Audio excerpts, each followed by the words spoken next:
Hi, this is Kevin Deal from Upscale Audio, and today we're going to talk about the answer to many people's dreams. The GoldenEar Triton reference loudspeaker, stereophile, Class A rated, 110 pounds of badass mamba jamba for $8,500. It is an unbelievable triumph, and I'm going to break it down to you and what makes it so cool. They were kind of off my radar a little bit. I stock so many great speakers at Upscale Audio, and we're really super picky here. I like to bring in the stuff that I own myself. I just had not really paid attention to them, even though everybody talks about these.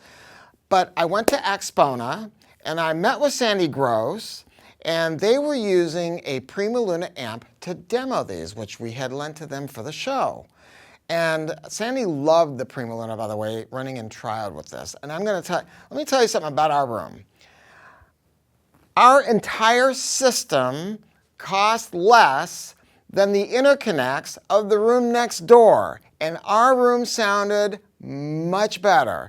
That is a statement that you don't have to spend a gajillion dollars and do shit just for ego to get good sound. And why is that? Well,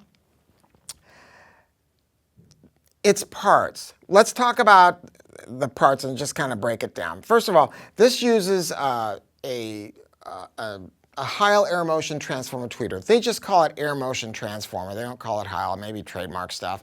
But those work a little different than a dome tweeter. Dome tweeters push air out. They go back and forth. That's how they work. An air motion transformer works by squeezing air. And they are very, very fast. Now, back in the 70s, I had long flowing hair, smoking dope, and I was wearing platform shoes on occasion. I was known to break out in those. And I sold ESS AMT ones and stuff. And I always liked them, but you know, they kind of bothered me a little bit. Long term, I found them to be a little bit obnoxious. Not so with these. This is a fabulous tweeter, and by the way, this tweeter is a step up from the Triton 1 speaker that sits below it because this one has a 50% larger magnet structure. Mid-range drivers are different too because it has 6-inch mid-range drivers. And I'm going to tell you something. I saw the raw parts because I'm a parts dude, man. I looked at the drivers, and it is a quality part. And I love the fact that they went with something that's a little bit larger in diameter because it has less of that cupped hands effect. I'm a mid-range freak. I dig Johnny Cash. I dig Jim Morrison. And I want voices to have that chestiness. Some speakers just don't get it. This one does. So you have a Diapolito design with the tweeter in the middle of the two mid-range drivers. Unbelievable because it's in a narrow front baffle board. That's the reason for the shape. So you don't have a big old cabinet to deal with. So it sounds less like it's coming out of a box. It sounds more like a stand mount speaker would. But you get all the benefits of the rest of the goodies. What's that? You have 3 10 by 6-inch bass drivers powered by an 1800 watt Class D amplifier. And then you have 4 passive radiators that are 10.5 by 9.5 inches in size. That's a lot of cone. That's a lot of area, and that's why this speaker has unbelievable bass. And what's super cool about this speaker is you're able to tweak the bass out. So if you've got a small room and you're afraid that it's going to overload the room, dial it back a little bit. If you've got a big cavernous space and you need a little more bottom end, dial it in. But on top of that, it has a 0.1 LFE input. So if this is going into a home theater installation and you don't have a powered subwoofer, boom, plug your 0.1 into the back of this, and you can go to your menu and do your setup through your receiver or your processor. Now you have badass bass for movies, you got badass bass for listening to music, and the bass is fabulous, and it's tight, and it's cohesive. It blends beautifully with the rest of the speaker. I love the cabinet. The other GoldenEar speakers, they just use a sock, and the reason they use a sock is because they want to spend money on the parts inside and the cabinet itself, but they don't spend money on fancy coverings. This, on the other hand, is a beautiful piano black finish, so they did a great job. I mean, that's why it's a reference loudspeaker. The inside of the cabinet has a sub-enclosure to keep the mid-range and high-frequency drivers segregated acoustically from all this bass action that's happening in the rest of the cabinet, in the lower part of the cabinet. And I thought that was really super important that they did that, because this thing will create a massive amount of bottom end, and you don't want it causing distortion in the mid-range. And there was no distortion in the mid-range. It is as clean can be. The reviewers are bonkers over this speaker, and I'm going to tell you why. I got customers that call me up all the time. Not all, well, yeah, all the time. And they go, oh yeah, I bought a pair of teal 3.6s, you know, 15 years ago, and blah, blah, blah, and I want to get, my wife says I got to get rid of them. But I want to get something better. And I go, oh, okay, how much do you want to spend?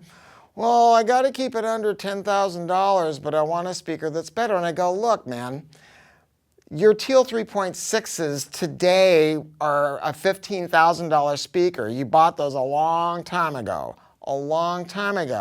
And I actually lose sales because and I don't even mind losing the sales, because I got to tell people the truth. If you're trying to get an upgrade, make it an upgrade, right? I mean, if you want to get rid of them because they're old, I got it. But if you're trying to make it an upgrade, I'm not going to sell you a $5,000 speaker to replace your teals, because you're going to take a step back. It's just the truth. This is a super high performance speaker. Super high performance speaker. That's why it got a Class A rating, which means the best without regard to practical considerations for money. And that's the way I like to buy stuff. You know, Sandy was listening to this on that Prima Luna HP, and that amplifier is so reasonably priced. And what I want to get is, I want to get the top 5% of performance without spending the top 5% money. I'm a consumer too. I buy this stuff myself. So I got it.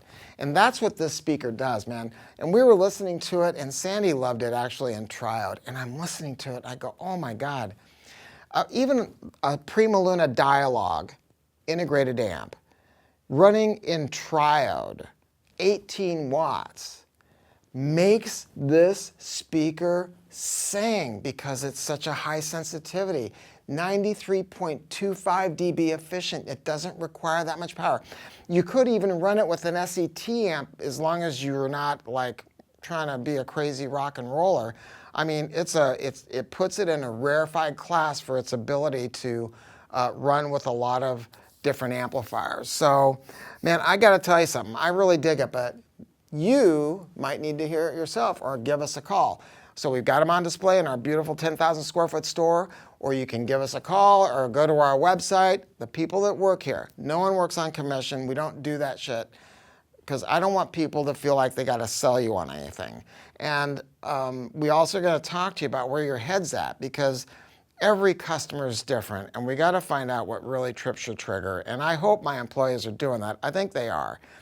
Everybody that works here is like, I've got people that write for magazines, I got recording engineers, I got people that design speakers, I got great people that work here, and we all care. I promise you that. Upscale Audio is going to treat your system like it's ours. Thank you.